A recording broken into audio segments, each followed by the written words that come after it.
برد فيديو تاني على مين؟ على السما. وبرضه يا جماعة لو سمحتوا نتأكد ان انتوا فاتحين الرد بالفيديو. اوكي، بيقول لي تكفين تردي عليا ضروري ضروري ضروري يا دكتورة. حاضر.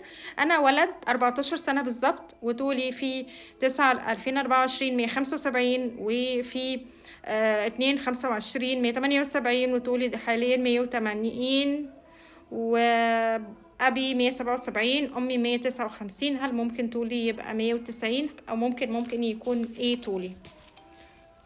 نشوف. حاليا هو 14 سنة، ودلوقتي القصة دي كلها 14 سنة بالظبط، وطوله 180. بسم الله ما شاء الله. 14 سنة ولد، الطول من 100 وكام، من 159 لغاية 170، فهو ما شاء الله أعلى من الرينج حتى الطبيعي، هو 180.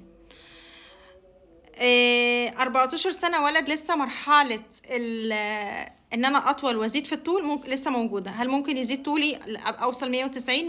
ممكن يبقى 185، ممكن يبقى 90، ممكن يبقى اكتر، على حسب تغذيتنا. لو احنا بناكل كويس، جودة اكل قلنا ونوعية اكل، بناخد المكملات بتاعتنا مظبوطة، بنعمل تمارين اطالة، ممكن احفز جدا جدا الطول عندي، خاصة ان انا بطول كويس. بس اهم حاجة يا مش عارفة اسمك ايه، لازم يكون الطول ده معاه صحة كويسة، ما يبقاش طويل قوي ووزني قليل. لان انا لو انا طويل قوي كده معناه عايزة اوصل في الوزن لاعلى حاجة مناسبة لسني. يعني 14 سنة في الوزن من 45 لغاية تقريبا 60، لازم اكون 60 62 عشان يبقى مناسب مع ايه، مع الطول بتاعي. وان شاء الله توصل للي انت عايزه. ما شاء الله، اللهم بارك.